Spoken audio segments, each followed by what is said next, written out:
Okay, so now we're on. Um, what was the name of that system that you were using just a moment ago? Holotropic breath work. Holotropic breathwork. Yeah. Okay.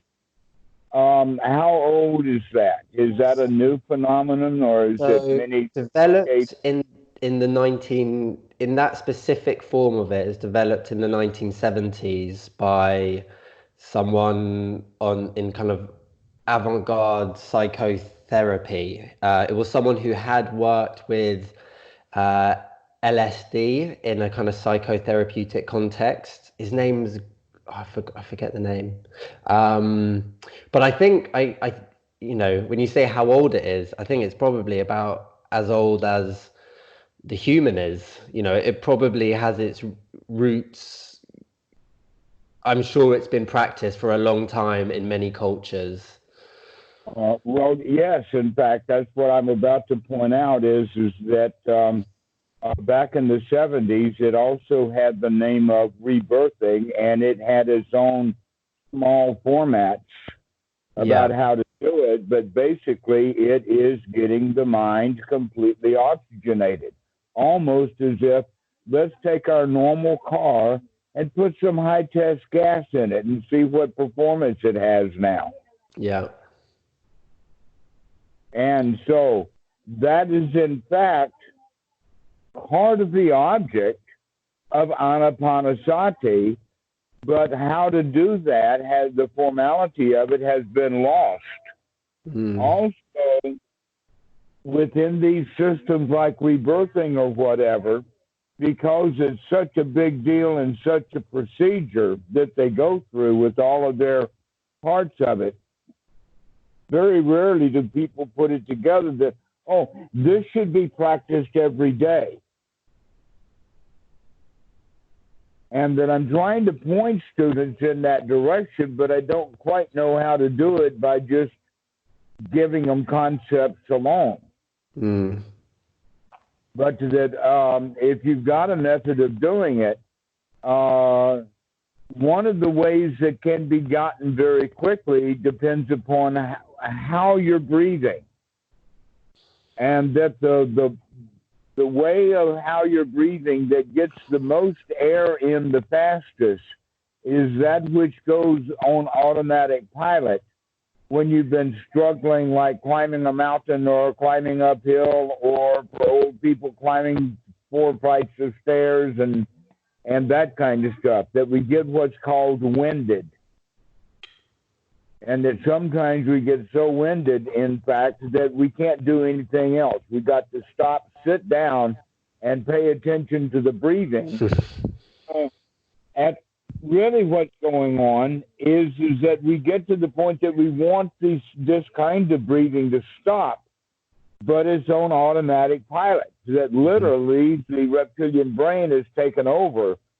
And they say that the reason for that is because of the amount of carbonic acid that's in the blood, that's how it's triggered. That when the carbonic acid gets really high, it triggers that kind of breathing, and it just keeps going until the air gets back down to normal. But generally, what people try to do is they try to stifle that breathing and try to make themselves normal rather than allow the body to continue to breathe. mm, Now, that same kind of breathing, if it can take us from an oxygen starved environment that's heavily acidic up to a level of normality within 30 seconds to a minute of that kind of breathing, then what about that kind of breathing for just 1 or 2 minutes from a normal state is going to take you up to that kind of place? But they experiment with the breath, but the one that'll get people into that state the fastest is by panting. Shall we try it? Let's do it, okay? You follow my lead.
on, guys, let's go.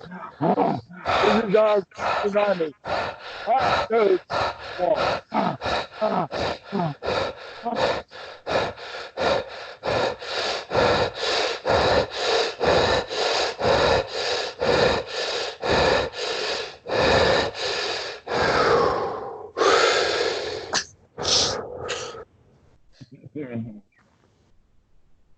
All right. That was about 1 minute and 20 seconds. How do you feel? Awake. Can we use words like buzzed? Oh, Yeah. For sure. Tingly alive, huh? It does. It brings the whole organism into a state of. It's interesting though, isn't it? It's like. For sure. See, I tend to do breathing like this for about 10 minutes with some holds at the beginning of So before I start, I mean, it's a bit of an arbitrary division, isn't it? Whether you say it's before the meditation starts or whether you say it's part of the meditation. But I tend, after doing a movement practice, I will breathe like this. Because I remember we did a session, Dhammarato, probably in October, where we talked about step 1 and step 2, the long breath and the short breath, in relation to this. And on the back of that, I started, and also it fitted in with what I'd done before in terms of sort of the pranayama element of hatha yoga, but it's in a different way. But I tended to do breathing like this for 10 minutes at the beginning of a meditation session, and it brings the whole body like into this state of like vibrant, alert, electrical zoom. Well, here's where we can look at that, and that is, do you really need 10 minutes? If you really get the body oxygenated for 1 minute or so, that should put you in the kind of place that you need to be for quite a while. And it's better to do it shorter periods of time, because any amount of this that you do will help oxygenate the brain. So, what does it need? Well, this is about it.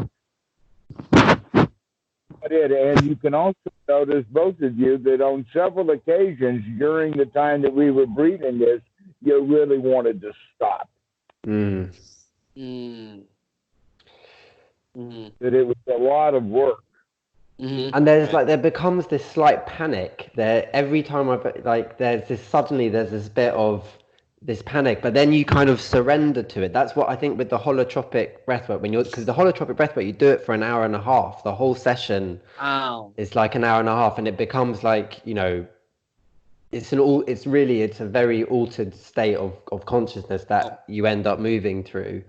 But there's a surrender, and that's the kind of the deepest part of it. There's this moment where it's like this rising sense of heat in the body, like a sweat comes out, and you surrender to it. And even when you're doing it for a minute or two, there's that same thing of surrender that has to happen, which I find I always quite enjoy that side of it.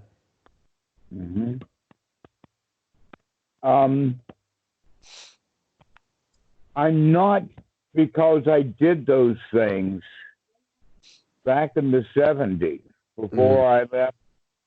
Actually, no, I think the last time that I did it was probably 81 or something like that.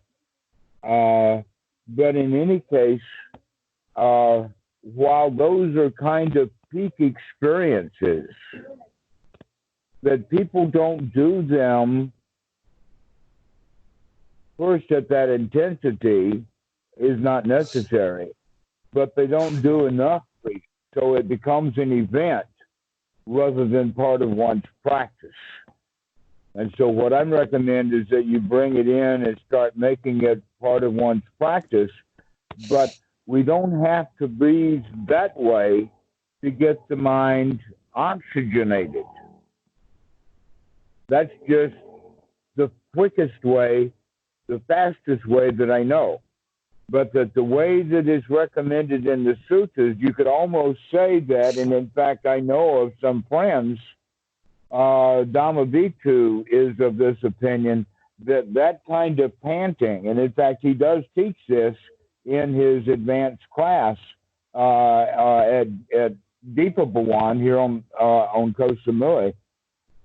He does teach that kind of breathing as step 2 of Ananapasati, this short breath. But it is a forced, intentional breath, not a normal breath or a shallow breath, what is happening normally. But then we contrast that short breath with the long breath, so that we begin to experiment from time to time with both of them. That's what Ananapasati is then all about. That we can use that short breath, but that we also want to create the same effect with the long breath. And the way that is done is by breathing deeply, in the sense of,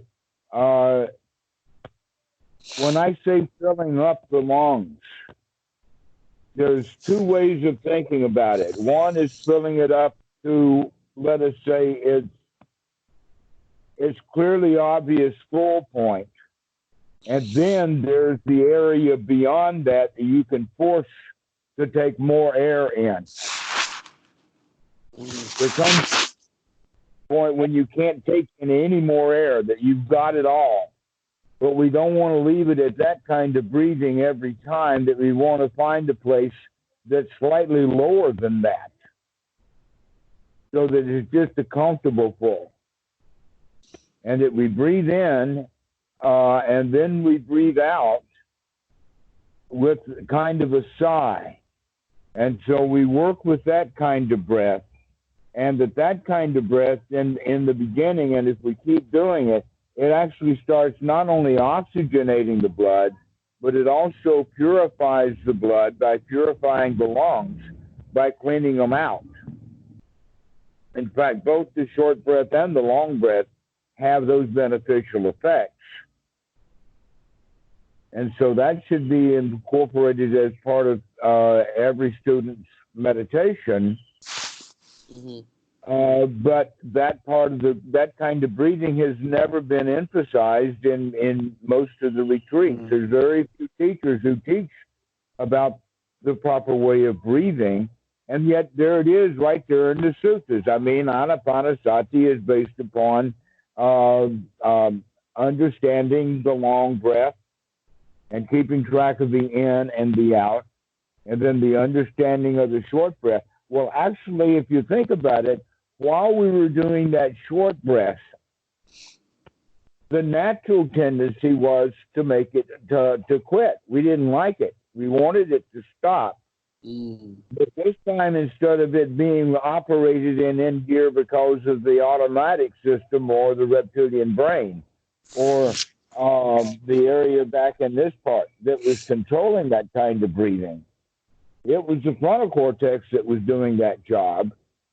And yet you've got this resistance that you want to quit. Now, basically what we're talking about is that by doing this kind of breathing also strengthens the mind, that I can do this, I can keep going.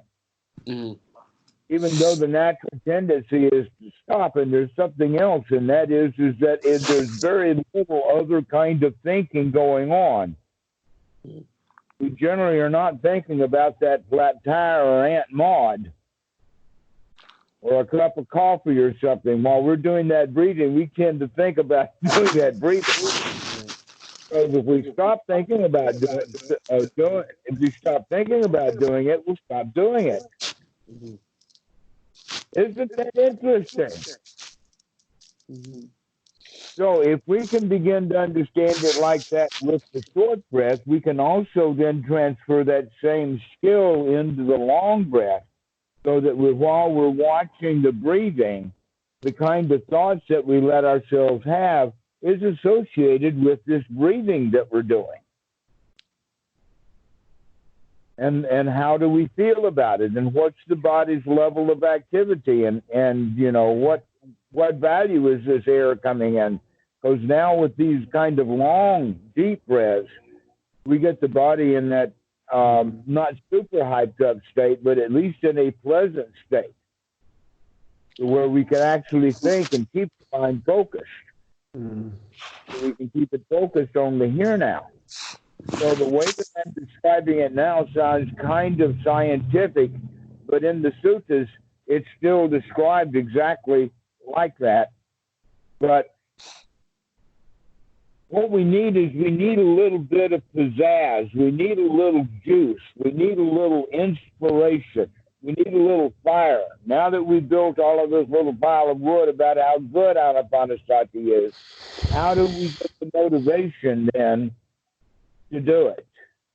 Mm-hmm. Well, it's interesting you say fire, because it is literally oxygen feeding that chemical reaction in every cell of your body. I mean, it is basic. It is analogous to fire. It is the body literally wakes up or it becomes alive. Or you could also go so far as to say the body's on fire. It's energized. It's peppy. It feels good.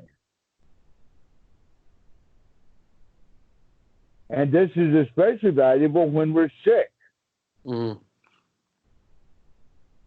really work on the body in that regard, to give it what it needs. I had an episode a couple of years ago that I shared with my friends that had to do with pneumonia, and how I came to understand that it was because I had let the breath go too far down. In other words, I was in too deep a state of meditation, and that was keeping the pneumonia going, that I needed to come back to the beginning step of Ananapasati and do this breathing, and by doing so, was able to get the fluid out of the lungs within about 24 hours. Almost a miraculous cure for, and I'd already been in the hospital for it. I'd already been on oxygen. But coming in and doing the breathing, that's what got, because what happened is I went to the hospital, I got the oxygen, I felt fine to come home, and now I'm almost dead again. And then the thought occurred to me, I've got to breathe. And that's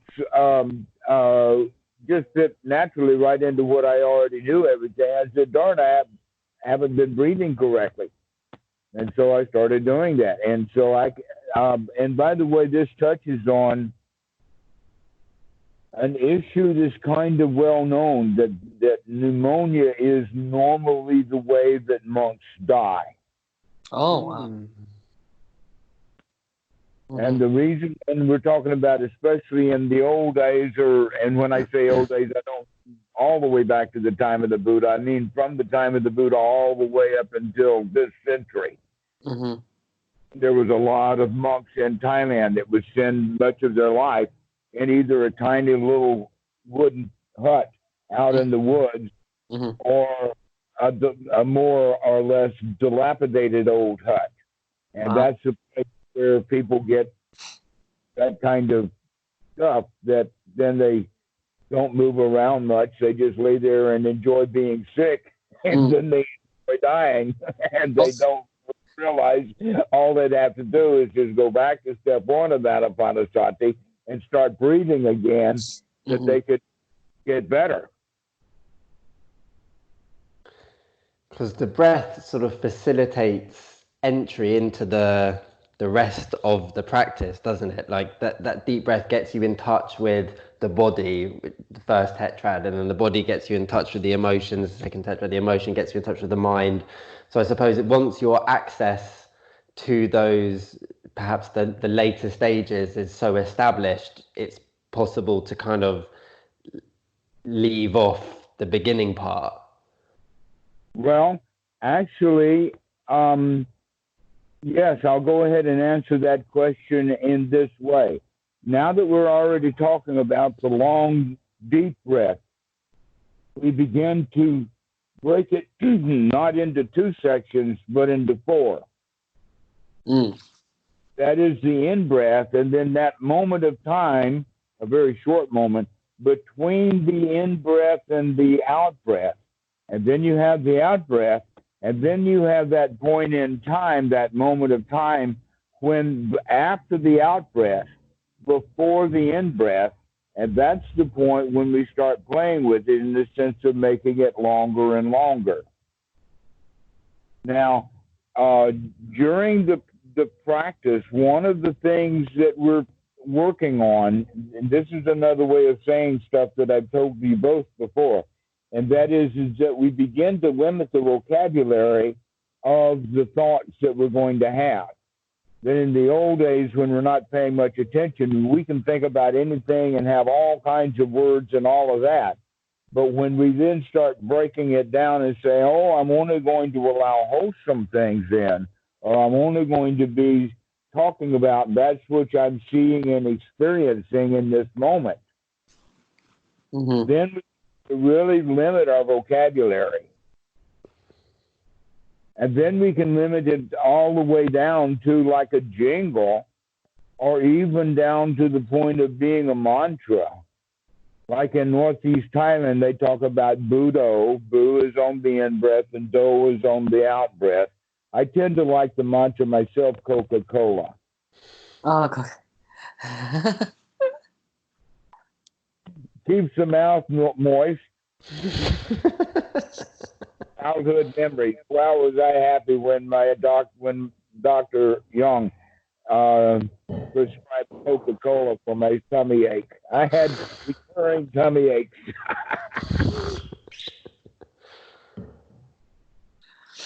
I see. So, mantras.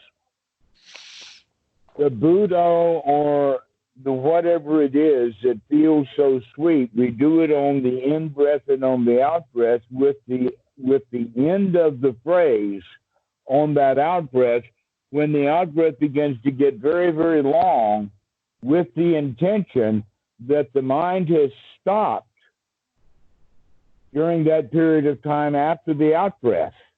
And that it doesn't start up again until the beginning of the in-breath. So you could go back to Bu and then Do, and after you say Do with the end of the out-breath, now you're going to begin to stretch that out time to leave it empty.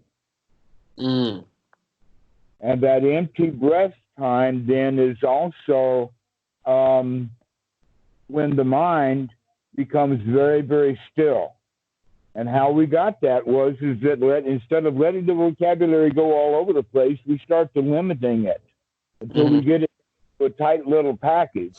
And then we even squeeze that one so that at the end of that one word, we stop. Now, generally what happens, and I've talked to many students about this, and everybody says the same thing, and that is as soon as the student recognizes it's really hard to talk about how to do it, but we recognize that the mind has stopped thinking, that the words are gone, but this is really silence on the inside.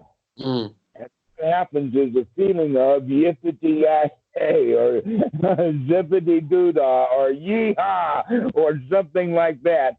And that kind of thought or that experience of the exhilaration of having been able to accomplish to stop the mind. Because, you know, in Buddhism, they're talking about doing that all over the place. You know, that's like the its cadets. And so when we finally come to having that mind stopped, the natural experience is going to be of great exhilaration. And so we immediately pull ourselves back out of that state. So now the next part of the process is learning how to get into the second jhana and maintain that second without being overwhelmed by the joy or the rapture or the pity that we experienced when we recognize that the mind had stopped. Because it becomes kind of an overwhelming good feeling that, well, look at it, stop now. And so now we're going to work with the breath to keep the breath stopped. With the point that we're now going to keep the breath and the mind in gear so that the mind does not start back up until the breathing. So if the mind does start back up, then we go ahead and take that next deep breath with that so that we begin to synchronize the mind starting back up as the in-breath comes in. When you say the mind, you're talking like mental In this case, I'm talking talk. about verbal thought, Yeah. talking, Yeah. even mental images, because this state of second jhana is not only free from verbal thought, it's kind of really black. Rainbow. It's no visual images coming up. And so this is actually the introduction to, or the path of, second jhana, where then the fruit of the second jhana is being able to go into that state and feel the exhilaration of being an absolute champion. The titi is very high. The sukha is really, really absorbed. But in the second jhana, that good feeling, that yeehaw that pulled us out of the second jhana, that becomes our modus operandi. In the suttas, there is an expression for this second jhana that uses the example of an artesian well, or a natural mountain spring that's a fountain. A fountain is mountain spring. It just springs up naturally. Sometimes they're real gushers. And throughout history, what has happened, because of normally the landscape in which those things happen, which is actually a cleave between two hills, as hills go in and out, but it's generally at the base of a hill where the water is coming down off of the hill with enough force and pressure so that when it hits the open ground, it just gushes out because it's got all this gravity built up from the storage on the hill. So that makes it fairly easy then for them to build a dam around this thing, and voila, you've got a natural lake. But always, if you go swimming in that place, you can go to that area as a swimmer and go down to that artesian outlet, and it has a bubbling, boiling, just all over the place kind of effect, and the body just really relishes this. It's one of the, if the kids have an opportunity to go to that kind of artesian pond, they love it. It's really, really, it's better than any roller coaster. This is actually what the Buddha uses as the analogy for the second jhana. Is that this underground water that's bubbling out. Now, there's not a lot of air bubbles in it, but it's still boiling and churning, and you can actually see it with enough light because it's definitely a different temperature than the pond itself. It's been sitting in the sun and has come to the normal temperature of the area around it, where this water that's coming into this artesian well is coming out of the side of the mountain, and it's pretty cold. So you're going to have a 10-degree or more difference in temperature. Wow. So that really adds to that feeling. A feeling of coolness, a feeling of exhilaration. All right. So that's also part of the residue that's left from the good breathing that we're doing by naturally breathing very deep and very slow. And now the slowing down of the breath is not going to change the quality of each breath, just how long it takes. At least during the second jhana. It's in the third jhana, and especially at the beginning of the fourth jhana, is when the breath becomes undetectable. The fourth jhana cannot use breath as an anchor because it's gotten too shallow. And too much of the mind then is shut down, except that it's being shut down in an opposite order from the normal way. Normally, when the mind doesn't have a lot of oxygen, the frontal cortex shuts down first, and then the reptilian brain shuts down last, and the other stuff in between would be, we would call the mammalian brain, which has thoughts and that kind of stuff, shuts down on the in the in-between time.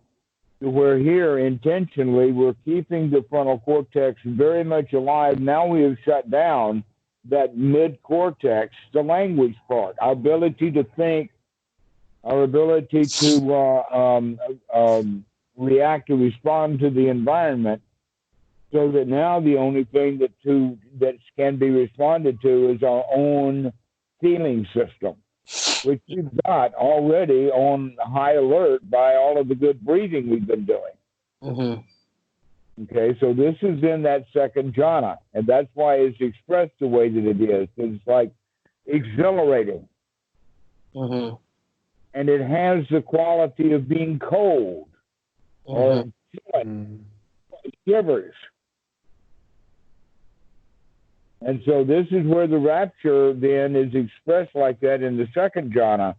But that if we don't have that kind of exhilaration built up in the first jhana, then that's not what takes over in the second jhana, which means that whatever is happening is not really second jhana. Mm-hmm. Because you get there from first jhana. We got to get there from the first jhana, which means we got to get there from the state of being very satisfied, very relaxed, and very much watching the breath as it gets longer and longer, and everything is really, really wonderful. And then you're emphasizing then the link between the first and the second jhana is the end of the out breath, because that's the still point, the stillest point in that process. And then it's noticing that stillness at the end of the out breath, and noticing the fact that the thinking mind can fade and shut down, and then allowing that fading and shutting down to come back with you on the in breath and the out breath, and to bring it back to the whole cycle. Right, so that you begin to control the mind. You can think of each in breath and each out breath now is a point of sati. To start thinking again, or to remember to stop thinking, and then to remember to start thinking again. So now our sati is really sharp. Is this, in terms of how it fits in, I mean, not that it necessarily has to, but in terms of the steps of Ananapasati, what you're describing is I feel like it's quite similar to what I tend to do at the beginning of Chitta Nupassana. It's like once the emotions, you've explored the first jhana deeply in the second tetrad, and then you're watching a kind of a calming take place towards the end of that tetrad, and then as I kind of move into the third tetrad, it's like very, very close quiet, following the breath and just watching the thinking mind fade. So what's left is the space of consciousness without the thinking taking place.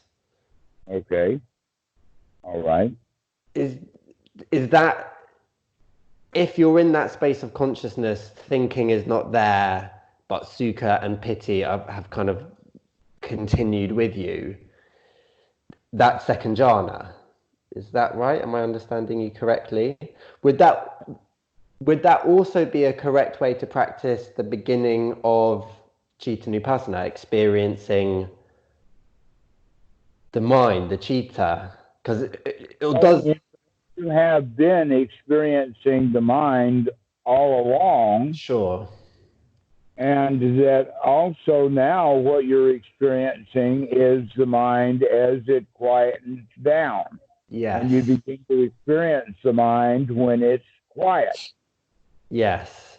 Or when it's exaltedly quiet. Yeah. And from an aggregates perspective, that's consciousness, right? As opposed to what are the other, as opposed to perception, or as opposed to... I changed your linear this for that along the way into a vertical. So that this is this way, but this stuff is happening all along. Okay. Yes. Here's what I mean by that is that your job is to experience the mind. And that's what sati is really all about. That's step 9 of Ananapasati. And that's what we're continuing to do. But now we're really experiencing the mind And we're really doing it every time that we remember to do it, and we're remembering to do it now with, twice a breath. Mm-hmm.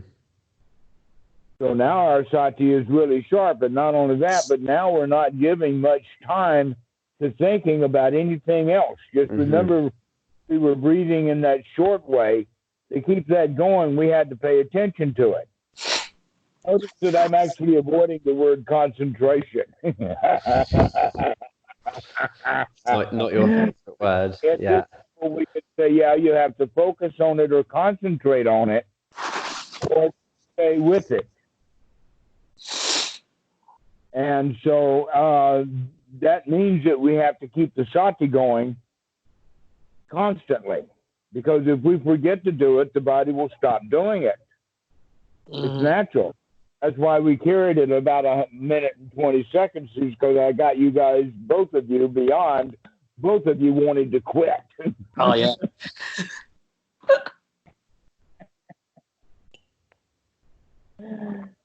And so that's the way of recognizing, to wake that back up and say, no, we're going to do it. We're going to do it. We're going to do it. Okay, well, now we can do that with the longer breath, because now we've already gotten to the first jhana. But now we're going to develop the sati so that it happens with each in and each out breath. And by doing so, with that long point of time after the out breath, that's the point in time when we allow the mind to stop. But then we're going to let it start back up again. On the in-breath, almost as if to give yourself a chance to conceptualize that which you just experienced, or to put it together for you, or to make sense out of it.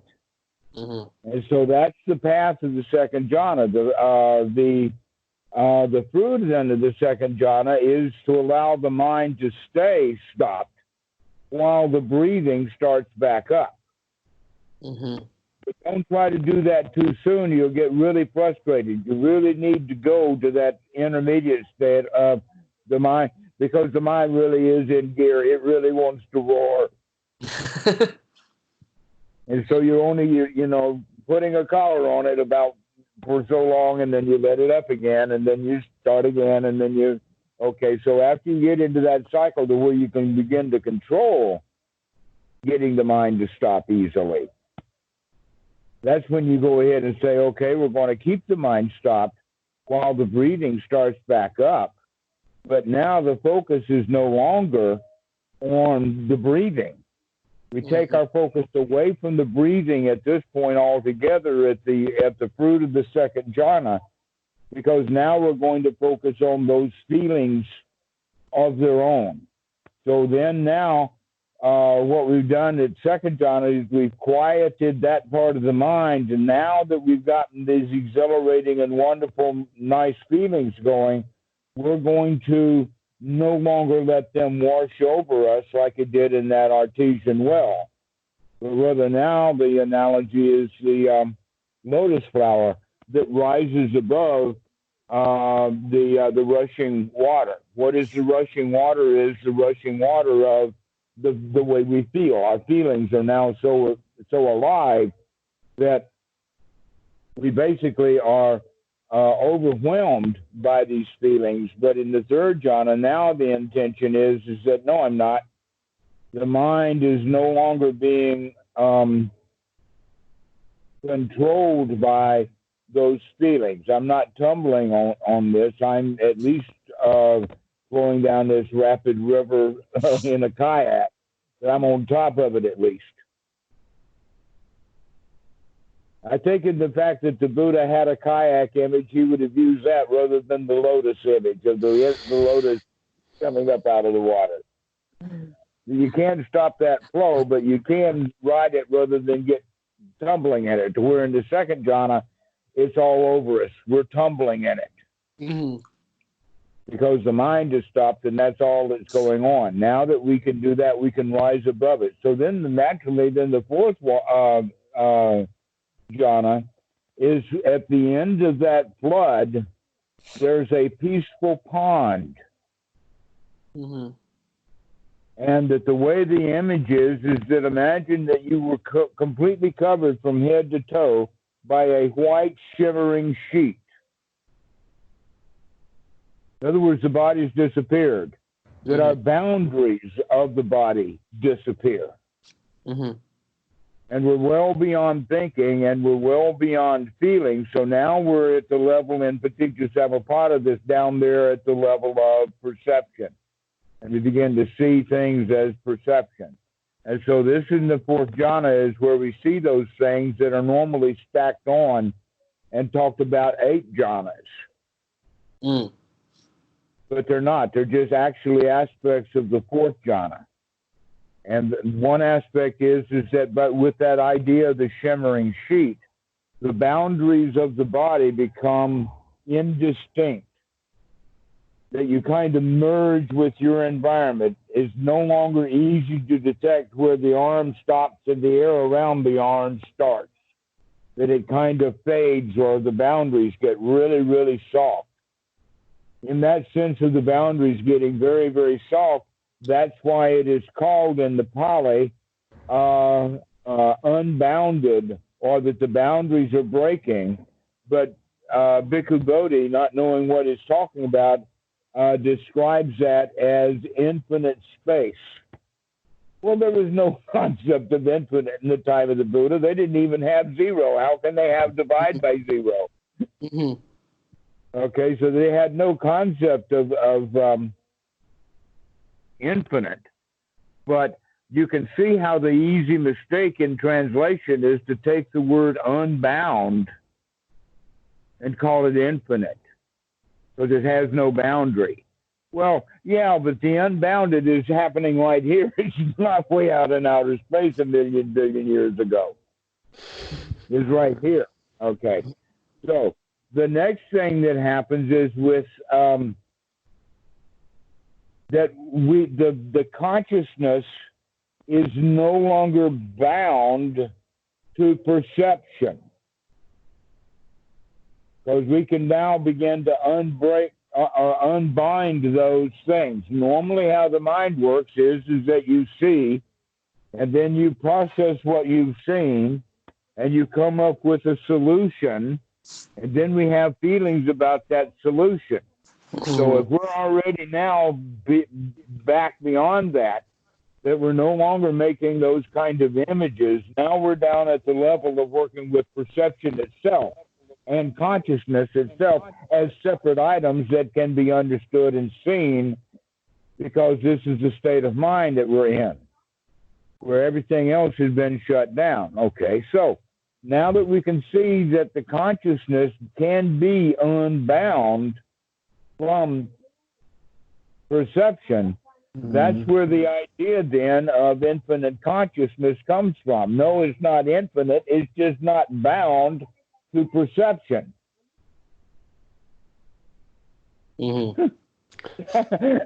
That makes a lot of sense. It is just not bound to perception. So now perception comes to the point of what's called neither perception nor non-perception, which means that the only perception that's left is the perception that consciousness is conscious.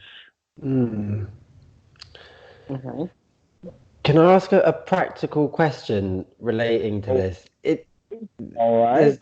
There's a bit, it feels like in practice where there, and this is, for me, how I conceptualize the third tetrad, where there's your perception of the breath, but you stopped conceptualizing it as a physical sensation somewhere in your body, and you're starting to perceive it as a mental construct, like as a perception rather than a physical thing.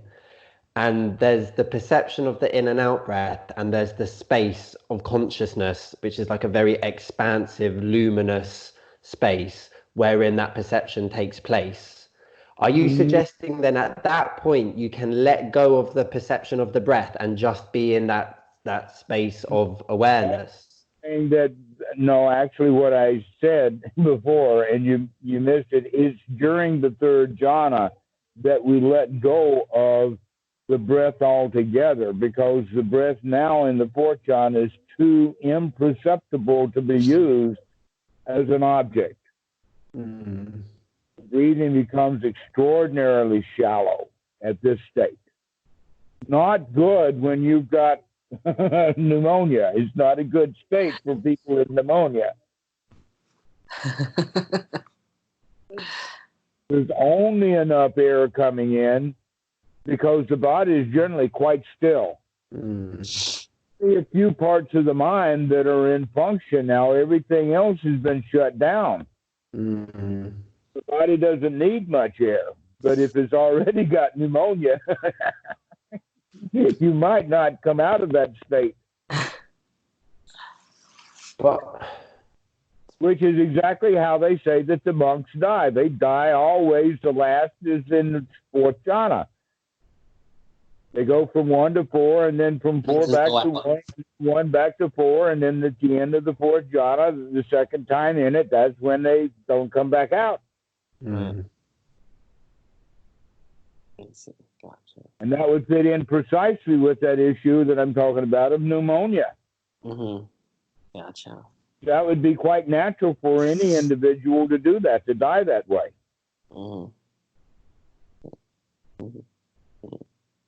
Except that for many people, it's not going to be such a hallelujah, extraordinarily wonderful experience. They're going to be like, oh my God, oh my God.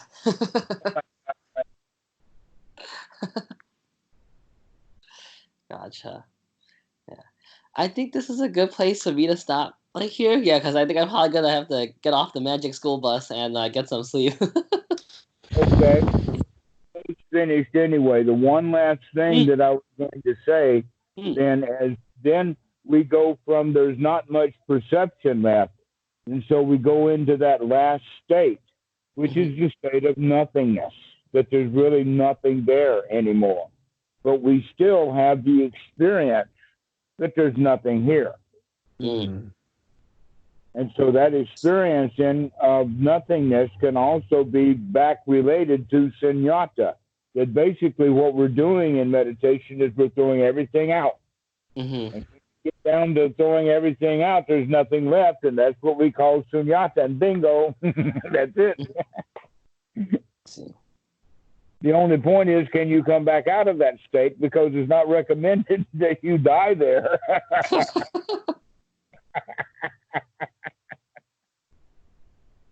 Unless, of course, that's what you choose to do.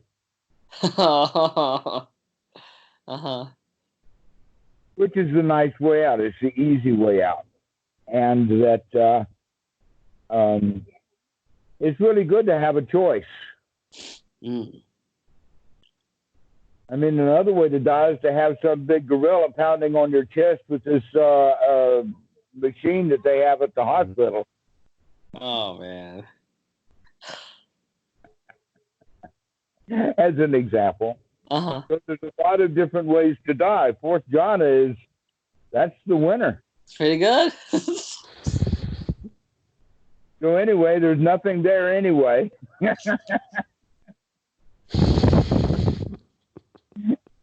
Except for the a whole lot of Buddhist jokes. We got quite a repertoire of Buddhist jokes around nothing at all. Oh, I get it. I see what you did. One of my favorites, by the way, is you ain't seen nothing yet. Come with me to the fourth jhana and I'll show you a whole bunch of nothing.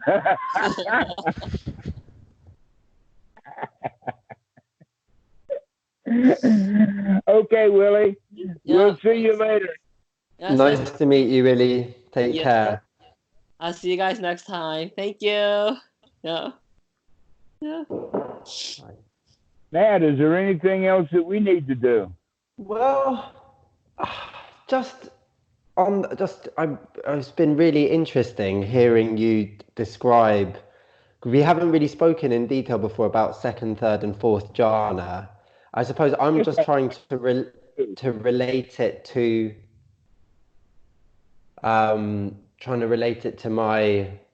my practice and trying to understand it. So as I was describing, there's this moment where there's only perception of breath and awareness and conscious space. And it feels like that's then very close to fourth jhana, because all it would take would be a little shift to let go of perception of breath and to solely remain in the space of consciousness, in that awareness, in that kind of empty luminosity. Sure. Go with that.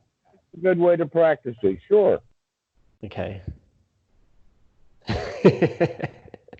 Okay. Yeah, that's what I'm doing, and I'm enjoying it a lot.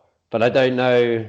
I find that it's sometimes quite difficult to when people talk about this sort of specific states, like first jhana, second jhana, third jhana, fourth jhana. There's this very difficult sort of little translation that you have to do between what's being said and then what is happening internally when you're practicing, and how those things, is my nothing the same as your nothing? Is that the same as the nothing that I'm reading about in this book? Do you know what I mean? And yeah, we'll never know. I mean, we can't even agree on the color green. Yeah.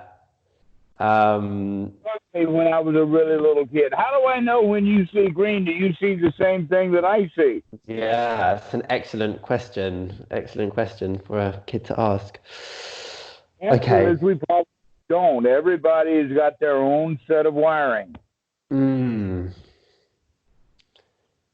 Yeah, it's interesting. There's like a balance between you make the effort to understand the explanations and the tradition provides, and then you internalize it. And then there's this space where you could get all bogged down in like weird doubt about whether your practice is correct. I've completely lost that.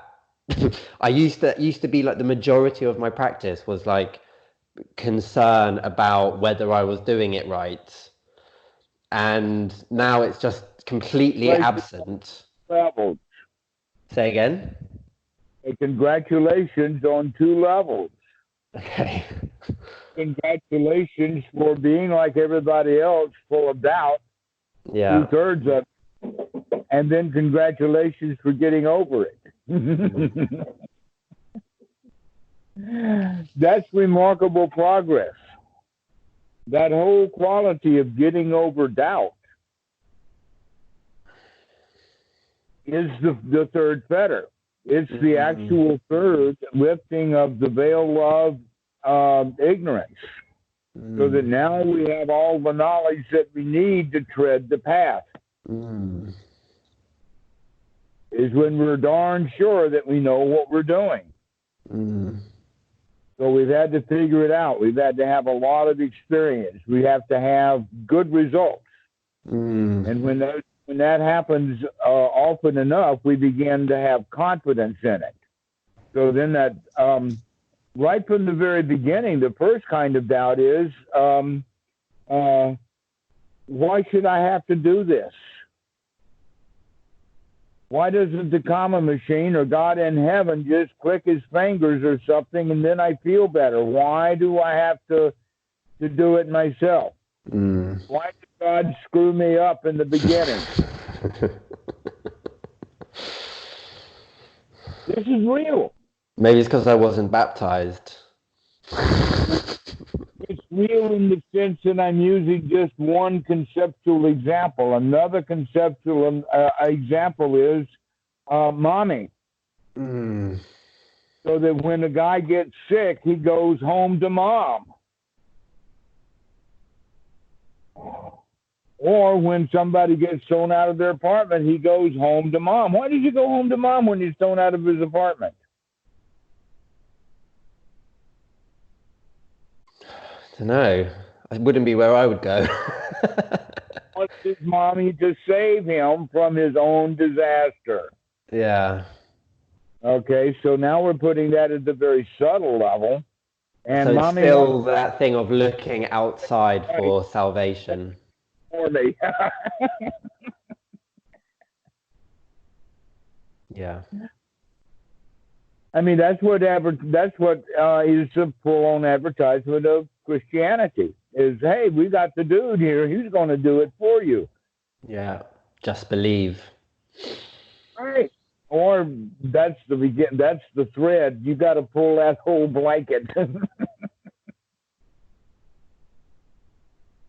Especially since that believe part is the most ridiculous part of it. Mm. It's a very tall order, isn't it? Especially the Catholic, they've got the articles of faith. Like, you have to believe in the ascension, you have to believe in the virgin birth. There's like this list of, frankly absurd things that you have to believe in. And everybody signs the list, and nobody's for sure that it's true. Yeah. That's where that doubt comes from. And the eradication of the doubt then is the practical application of something that actually works. Mm. For instance, how does the kid figure out that a knife is sharp? By cutting himself. Oh my God, I saw that this weekend. In the hut we were staying in, there was a wood burning stove. I said to my son, there's like black metal, and inside the black metal, and there's like a chimney coming off it, is wood fire.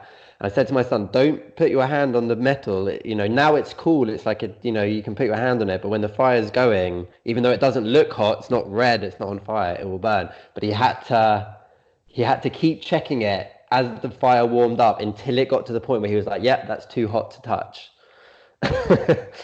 He had to find out. I think, for me, it was when. That's so natural, though. Think about it. Yeah. The thing that drives your son to putting his hand close to the stove to check it out that it's hot is the same thing that drove you to meditation. Exactly the same urge. Yeah. I got to know. Got to check this out. Yeah. Well, you see, Christianity then doesn't check out. But your practice of Ananapasati, if you're doing it correctly, checks out. Mm-hmm. That dog does bark. Mm-hmm. For me, that moment really came with first jhana, because it was like, that was the first time I was able to go. I did these steps. I laid these conditions, and this thing, which was described 2,500 years ago by this person, arose, and it is an astonishing and wonderful thing. Now I can assume that the rest of the 16 steps and the 7 factors of awakening and the whole process is going to keep going on that same system, that when these conditions are in place, certain things will arise, and that's the last 6 months has just been like this sort of constant experiential verification that, yes, if you do this, this happens. If you bring that into your daily life, you're much happier. If you bring that into your relationship with your children, you're a better dad. If you bring that in, and it's just really, it's seeing that every day. It's very, very powerful. And Dhammarato, I know I've said this before, but I really want to say how I'm incredibly grateful to you and the time that you put in to these conversations and the generosity with which you share the Dhamma. So thank you very much. Okay. Let me respond to that by saying that now you know how I feel about Bhikkhu Buddhadasa and Achan Po. Okay? That's how I feel about it. It's enormously grateful. So some people will say, oh, you're just really into Bhikkhu Buddhadasa. Yes, I am. And through that door of gratitude. Okay? And then I'll say something else on that. And that is the joy that I got from Bhikkhu Buddhadasa and correct practice and whatnot. That now under Achan Po's direction and blessing, if you will, encouragement, to share this on the internet and to have students like you really get it. I mean, isn't that almost a miracle that this teaching of Ananapasati can be transmitted around the world like this on the internet, and that it actually works. It's a teachable system Yeah. that can be shared, and that the students are getting it, and that I've got students who are grateful, and I have students that are pointing this out, that they really have gotten it. That makes me really feel good. They're kind of success. Good. It's nice success to be a bonfire, but when you're getting the whole forest on fire, now you're cooking.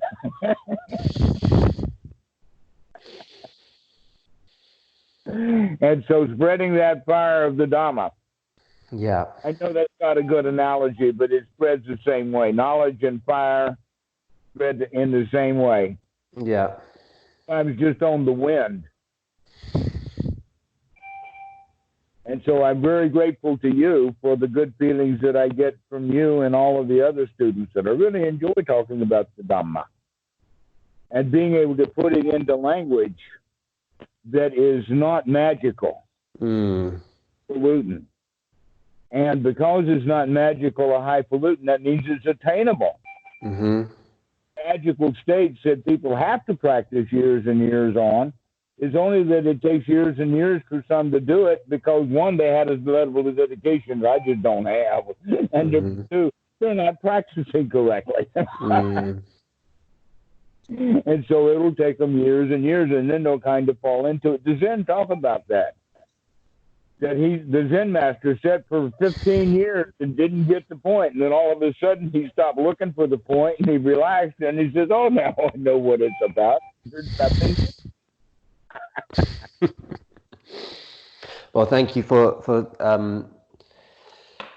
sparing your students the 15 years on top of the mountain practicing incorrectly. Yes, let's get the students practicing correctly. Let's get them breathing. That's one of the parts is missing in most meditations. And let's get the joy going. That's another way. If we add those two qualities, then we also have to refine what we mean by sati. Also, I don't think a lot of students put the Eightfold Noble Path together with Ananapasati to see that Ananapasati has to be practiced with right view. It has to be practiced with right sati. It has to be practiced with right noble effort. And you really do have to have the right attitude about what you're doing. That's what this is all about, really, is changing your flipping attitude from a loser to being an absolute balls on, I got this covered.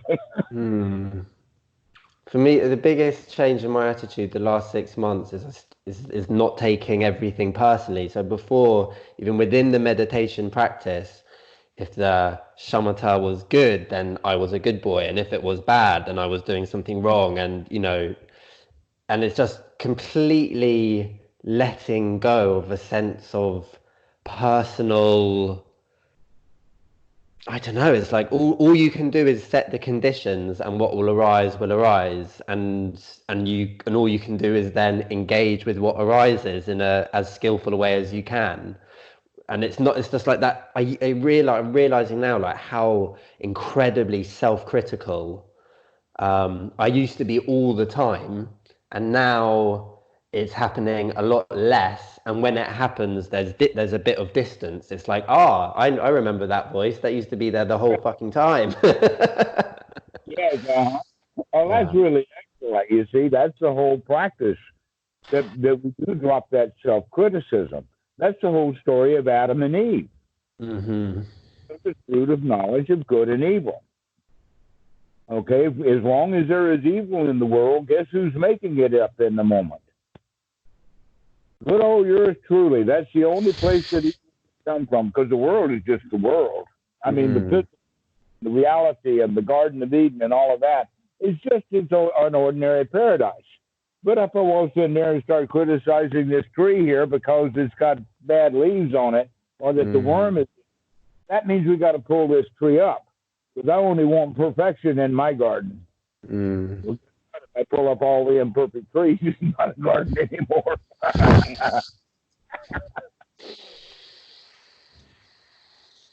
And so, yes, we have to leave the things as they are and enjoy them as they are. That's the hard part, is to stop judging. Boy.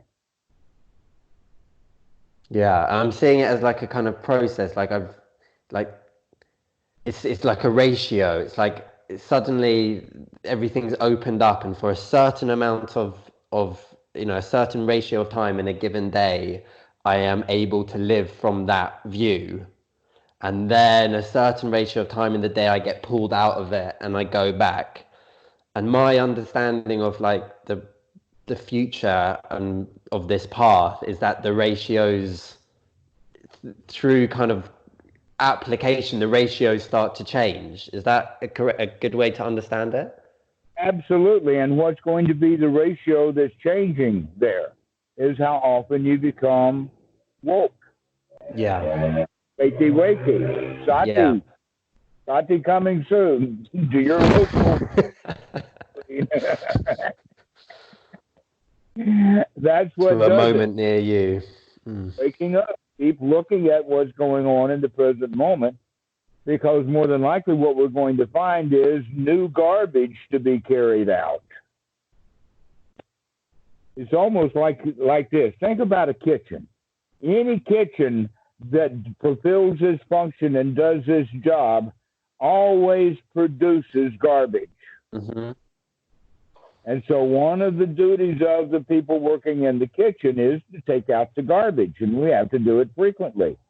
But we don't do that with the mind, and now we've got Ananapasati is just a method of let's take out the garbage. First thing we have to recognize is, wait a minute, right now our kitchen is full of garbage because I haven't been taking it out. And so after we get it cleaned out, we have to recognize there's still going to be new garbage. Mm-hmm. And so we have to remember to take it out. Mm-hmm. Hopefully we remember to take it out before it gets stinky. All right. Well, I'm going to go downstairs now, and I'm going to take the rubbish out the kitchen. Okay. Matt, it's been glorious. I really enjoyed our talk. As ever. Thank you very much, Dhammarato. Keep breathing. I will. You too. Take care. Don't forget.